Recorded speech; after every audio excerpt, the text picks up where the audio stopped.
اس کے بعد کی 3 آیتوں میں اللہ تبارک و تعالی نے منافقین کی ایک اور خرابی کا بیان فرمایا ہے، اور اس خرابی کی تشریح 2 مختلف طریقوں سے کی جا سکتی ہے۔ خرابی تو یہ بیان فرمائی ہے کہ جب ان سے یہ کہا جاتا ہے کہ تم زمین میں فساد نہ مچاؤ، تو بجائے اس کے کہ وہ اپنے فساد کا اعتراف کر کے فساد سے باز آئیں، وہ یہ کہتے ہیں کہ ہم تو فساد نہیں کر رہے بلکہ اصلاح کرنے والے ہیں،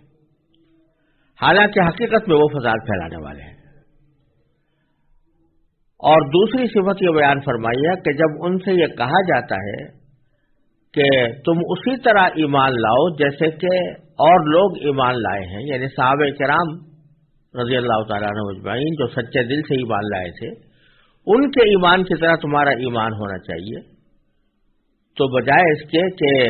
وہ اس بات کے اوپر اپنی ندامت کا اظہار کریں کہ ان کا ایمان ان جیسا نہیں ہے، الٹا وہ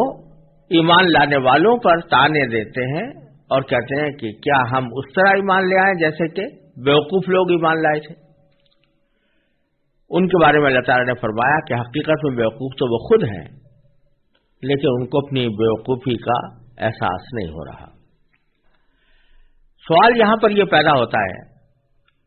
کہ منافق تو کہتے ہی اس کو ہیں جو حقیقت میں تو ایمان نہیں لایا، لیکن زبان سے دوسروں کے سامنے اپنے آپ کو مسلمان کہتا ہے اور زبان سے ایمان لانے کا اقرار کرتا ہے۔ جب وہ زبان سے ایمان لانے کا اقرار کرتا ہے، لہذا اس کے منافق ہونے کا تو کسی دوسرے کو علم نہیں ہو سکتا جب تک کہ اللہ تبارک و تعالی ہی اپنے فضل و کرم سے کسی کو باخبر کریں، جیسا کہ رسول اللہ صلی اللہ علیہ وسلم کو اللہ تعالیٰ نے متعدد مواقع پر منافقین کے بارے میں خبر عطا فرمائی۔ لیکن عام حالات میں جو مسلمانوں کے سامنے تو وہ مسلمان ہی سمجھے جاتے تھے، مسلمانوں ہی کی طرح رہتے تھے، مسلمانوں ہی کی طرح باتیں کرتے تھے۔ تو سوال یہ پیدا ہوتا ہے کہ یہ جو قرآن کریم میں فرمایا کہ ان سے کہا جاتا ہے کہ تم فساد نہ مچاؤ، تو ہم اس کے جواب میں وہ کہتے ہیں کہ ہم فساد کی بجائے ہم تو اصلاح کرنے والے ہیں۔ تو یہ کیسے مسلمانوں نے ان کو یہ کہا کہ تم فساد نہ مچاؤ، جبکہ مسلمان تو بظاہر ان کو مسلمان ہی سمجھ رہے تھے، منافق نہیں سمجھ رہے تھے۔ تو اس کا ایک جواب تو یہ ہے کہ اگرچہ وہ ظاہری اعتبار سے مسلمان ہی سمجھے جاتے تھے، لیکن دوسرے جو سچے مسلمان تھے وہ ان کو مسلمان سمجھنے کے باوجود بعض اوقات ان کی کچھ حرکتوں پر تنبیہ کرتے ہوئے یہ کہتے تھے کہ بھئی یہ فساد کی باتیں ہیں، یہ فساد کی باتیں نہ کرو۔ مثلا یہ کہ انہوں نے اگر کسی کی بات ایک جگہ سے دوسری جگہ پہنچا دی، لگا دی، تو دوسرے مسلمان جو پکے اور سچے مسلمان تھے وہ اگرچہ ان کو مسلمان ہی سمجھتے تھے، لیکن ساتھ میں انہوں نے یہ سمجھا کہ یہ مسلمان ہونے کے باوجود ایک غلط طرز عمل پر کاربند ہے اور ان سے فساد میں پھیلے گا، لہذا وہ ان سے کہتے تھے کہ تم فساد نہ مچاؤ۔ تو جواب میں وہ بجائے اس کے کہ اپنی غلطی کا اعتراف کریں جیسے ایک سچے مومن کی شان ہوتی ہے، اس کے بجائے وہ اس کی اپنا دفاع کرتے ہوئے یہ کہتے تھے کہ ہم یہ فساد نہیں مچا رہے بلکہ اصلاح کر رہے ہیں۔ اور اگلی آیت میں جو فرمایا کہ جب ان سے یہ کہا جاتا ہے کہ دوسرے لوگوں کی طرح ایمان لاؤ، تو وہ کہتے ہیں کہ ہم بیوقوفوں کی طرح ایمان نہیں لاتے، یعنی وہ ایمان لانے والوں کو، سچے مومنوں کو بیوقوف قرار دیتے ہیں۔ یہاں پھر وہی سوال پیدا ہوتا ہے کہ اگر وہ منافق تھے تو منافق ہونے کی وجہ سے انہوں نے اپنے آپ کو تو مسلمان ظاہر کیا ہوا تھا اور وہ چاہتے یہی تھے کہ دوسرے لوگ ہمیں مسلمان سمجھیں اور ہمیں دوسرے مسلمانوں کی طرح ہی مسلمان سمجھیں، تو پھر وہ ایمان لانے والوں کو بیوقوف کیوں کہتے تھے؟ کیونکہ اگر سچے ایمان والوں کو بیوقوف کہیں تو اس سے تو ان کے نفاق سے پردہ اٹھ جاتا ہے، اس سے تو ہر سننے والے کو یہ سمجھ میں آ جائے گا کہ یہ منافق ہیں، کیونکہ اچھے اور سچے مسلمانوں کو بیوقوف قرار دے رہے ہیں۔ تو پھر وہ یہ کیوں کہتے تھے کہ ہم بیوقوفوں کی طرح ایمان نہیں لائیں گے؟ اس کا بھی ایک جواب تو یہ ہے کہ بعض مفسرین نے یہ فرمایا کہ در حقیقت سچے مسلمانوں کی بھی دو قسمیں تھیں۔ ایک سچے مسلمان تو وہ تھے جو ذرا با اثر تھے، ان کا زور چلتا تھا اور وہ بڑے صاحب منصب تھے، اور ایسے لوگ تھے کہ ان کے سامنے ان کو خوشامد کیے بغیر کوئی اور چارہ نہیں تھا ان کے ساتھ جب بھی گفتگو کرتے تو خوشامدانہ انداز اختیار کرتے تھے تاکہ ان کے نفاق پر پردہ پڑا رہے۔ لیکن کچھ مسلمان ایسے تھے جو ویسے تو سچے اور پکے مسلمان تھے، لیکن دنیاوی اعتبار سے وہ ذرا کم رتبہ تھے، یا ایسے قبیلے سے تعلق رکھتے تھے، یا دیہاتی تھے، یا ایسے حضرات تھے کہ جو زیادہ با اثر نہیں تھے۔ تو ان کے سامنے یہ بات کہتے تھے، یعنی وہ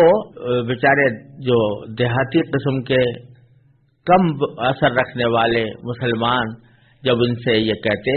اگرچہ تم ایمان تو لائے ہو، لیکن تمہارے ایمان کے لانے کے بعد تمہارا جو مجموعی طرز عمل ہے وہ مجموعی طرز عمل ان جیسے مسلمانوں کا نہیں ہے جو حقیقت میں اسلام لائے ہیں اور جن کی زندگی کا ایک ایک کام وہ اس بات کی گواہی دیتا ہے کہ وہ سچے مسلمان ہیں، یعنی صحابہ کرام۔ تو تم بھی ویسے ایمان رکھو، ایمان زبان سے تو کہہ رہے ہو، لیکن اس ایمان کے کچھ تقاضے ہیں، اس کے اوپر عمل کرنے کا کوئی طریقہ ہے، وہ جس طرح اور لوگوں نے اختیار کیا ہے تو تم بھی ویسا ہی اختیار کرو۔ تو اس کے جواب میں وہ ان کے سامنے یہ کہہ دیتے تھے کہ ہم اس طرح ایمان لائیں جیسے بیوقوف لوگ ان کو بیوقوف قرار دیتے تھے، کیونکہ ان کو ان لوگوں سے کوئی خطرہ نہیں تھا کہ اگر ان کے اوپر ہمارے نفاق کا کوئی پردہ اٹھ گیا یا نفاق ہم ان کے سامنے آ گیا تو یہ ہمیں کوئی خاص نقصان پہنچا سکیں گے، اس واسطے ان کے سامنے اس قسم کا جملہ کہہ گزرتے تھے۔ ایک توجیہ اس کی بعض مفسرین نے یہ کی ہے، اور حضرت حکیم علامت مولانا تھانوی رحمۃ اللہ علیہ نے بھی بیان القرآن میں اسی کا ذکر فرمایا ہے۔ لیکن ایک توجیہ بعض دوسرے مفسرین نے ان دونوں آیتوں کے بارے میں یہ کی ہے کہ اس سے مراد وہ منافقین نہیں ہیں جو حقیقت میں تو ایمان نہیں لائے تھے لیکن زبان سے مکمل مومن ہونے کا اعلان کرتے تھے، وہ منافق مراد نہیں ہے، بلکہ اس سے مراد وہ لوگ ہیں جو یہ چاہتے تھے، یا تو دل سے چاہتے تھے یا کم از کم ظاہر یہ کرتے تھے کہ ہم یہ چاہتے ہیں کہ مسلمانوں اور یہودیوں کے درمیان کوئی سمجھوتا ایسا ہو جائے کہ مسلمان یہودیوں کو بھی مومن سمجھ لیں اور ان کے موجودہ دین پر رہنے کے باوجود ان کو مسلمان سمجھ لیں، نبی کریم سرور دو عالم صلی اللہ علیہ وسلم پر ایمان لانے کی شرط عائد نہ کریں اور ان کو مومن سمجھ لیں، اور یہودی مسلمانوں کو مومن سمجھے اور دونوں اپنے اپنے مذہب پر رہتے ہوئے ایک دوسرے کو برحق سمجھ لیں۔ یہ ان کے دماغ میں ایک منصوبہ تھا، یہ دماغ میں ایک تجویز تھی جس کی وجہ سے وہ یہ چاہتے تھے کہ مسلمانوں اور یہودیوں کے درمیان کوئی سمجھوتا دینی اعتبار کا ہو جائے، دینی قسم کا ہو جائے۔ یوں تو نبی کریم سرور دو عالم صلی اللہ علیہ وسلم یہودیوں سے سمجھوتا کیا تھا، اور وہ سمجھوتا امن و امان کی حد تک تھا، باہمی زندگی گزارنے کی حد تک تھا، معاشرت کی حد تک تھا، یعنی مدینہ منورہ کی ریاست میں ان کو بھی پرامن طریقے پر رہنے کی اجازت ہوگی ان کے ساتھ کس طرح کے معاملات کیے جائیں گے، یہ معاہدہ تو تھا، لیکن بعض یہودی یہ چاہتے تھے کہ رسول کریم سرور عالم صلی اللہ علیہ وسلم کے ساتھ اس طرح کا معاہدہ ہو جائے کہ وہ ہمارے دین کو بھی باطل قرار نہ دیں اور ہم ان کے دین کو باطل قرار نہ دیں، اس طرح کا سمجھوتا ہو جائے۔ اس سمجھوتے کو وہ اصلاح کرنے کا ذریعہ قرار دیتے تھے، اور اس کا کچھ اشارہ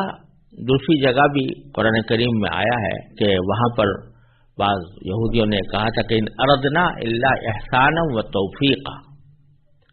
کہ ہمارا مقصد تو یہی ہے کہ ہم اچھا کام کرنا چاہتے ہیں اور ہم آہنگی پیدا کرنا چاہتے ہیں۔ تو یہاں پر ان حضرات کے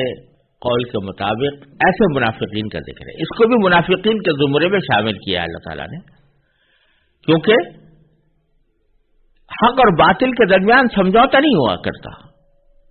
حق اور باطل دو مختلف چیزیں ہیں، دونوں میں کبھی ملاپ نہیں ہو سکتا، لہذا اگر کوئی شخص حق اور باطل کو ملانا چاہے اور ان میں کوئی ہم آہنگی پیدا کرنا چاہے تو وہ بھی منافق ہی کی ایک قسم ہے۔ اس لحاظ سے ان دونوں آیتوں کو اگر اس پس منظر میں پڑھا جائے تو اس کے معنی یہ ہوں گے کہ جب ان سے کہا جاتا ہے کہ بھائی تم یہ جو بات کر رہے ہو کہ یہودی مذہب بھی درست اور اسلام کا مذہب بھی درست، تو یہ تو فساد پھیلانے والی بات ہے۔ تو جب ان سے کہا جاتا ہے کہ زمین میں فساد مت بچاؤ، تو اس کے جواب میں وہ کہتے ہیں کہ نہیں، ہم تو اصلاح کر رہے ہیں، ہم تو دونوں مذہبوں کے درمیان ہم آہنگی پیدا کر کے ایک اصلاح کرنا چاہتے ہیں۔ اور ایسے لوگوں سے جب کہا جاتا ہے کہ بھائی جب تم اپنے آپ کو کہہ رہے ہو کہ یہودی ہونے کے باوجود تم مومن ہو، تو پھر جب مومن ہو تو ایمان اس طرح لاؤ جیسے کہ اور لوگ لائے ہیں، یعنی صحابہ کرام، کہ اور سارے مذاہب سے، سارے ادیان سے، سارے عقیدوں سے دستبردار ہو کر وہ خالص اسلام کے اندر داخل ہو گئے، اس طرح تم بھی داخل ہو جاؤ۔ تو جواب میں وہ یہ کہتے تھے کہ کیا ہم اس طرح ایمان لائیں جیسے یہ بیوقوف لوگ لائے ہیں؟ یعنی وہ تو اپنے آپ کو بڑا مفکر اعظم سمجھتے تھے کہ ہم جو فلسفہ پیش کر رہے ہیں، ہم جو نظریہ پیش کر رہے ہیں وہ اصلاح والا نظریہ ہے، اور اس میں ادیان کی وحدت کا ایک تصور پیدا ہوتا ہے، تو وہ اعلیٰ درجے کا معاملہ ہے۔ اور یہ لوگ جو ہے انہوں نے اپنے آپ کو محدود کر لیا ہے صرف اسلام کی حقانیت کے اندر، کیا ہم اس طرح ایمان لائیں جیسے کہ یہ بیوقوف ایمان لائے ہیں؟ یہ اس گروہ کا تذکرہ ہے، اور اس کے جواب میں اللہ تبارک و تعالی نے دونوں موقع پر یہ فرمایا کہ یہ جو کہہ رہے ہیں کہ ہم فساد نہیں مچا رہے بلکہ اصلاح کر رہے ہیں، یہ بھی غلط، حقیقت میں فساد وہی مچا رہے ہیں، ولکن لا یشعرون، ان کو اپنے اس فساد کا احساس نہیں ہے۔ اور دوسری آیت میں بھی انہوں نے سچے ایمان والوں کو بیوقوف قرار دیا، تو بیوقوف قرار دینے کے جواب میں اللہ تعالی نے فرمایا کہ حقیقت میں بیوقوف وہ ہے خود۔ انہوں نے اپنے تئیں یہ سمجھا ہوا ہے کہ ہم ایک بڑا شاندار نظریہ لے کر آ رہے ہیں،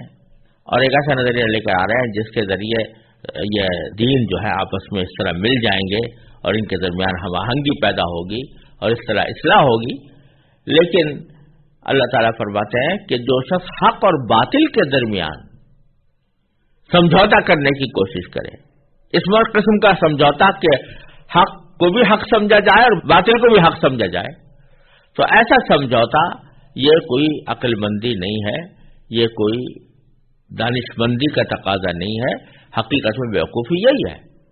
کوئی شخص یہ سمجھے کہ صاحب جھوٹ بولنے کو بھی صحیح سمجھو اور سچ بولنے کو بھی صحیح سمجھو، کوئی شخص یہ کہے کہ صاحب ظلم کرنے کو بھی صحیح سمجھو اور مظلوم بننے کو بھی صحیح سمجھو، تو یہ حق اور باطل کا اس طرح کا ملاپ جو ہے یہ اصلاح نہیں کہے گا، حقیقت میں یہ فساد ہے۔ اور جو شخص یہ فساد بچانا چاہتا ہے، چاہے کتنا ہی اپنے آپ کو وہ فلسفی سمجھتا ہو یا اپنے آپ کو مفکر سمجھتا ہو یا مسلم سمجھتا ہو، حقیقت میں وہ بیوقوف ہے۔ الا انہم هم السفہاء ولکن لا یعلمون، وہ ہیں بیوقوف لیکن ہم کو صحیح بات کا علم نہیں۔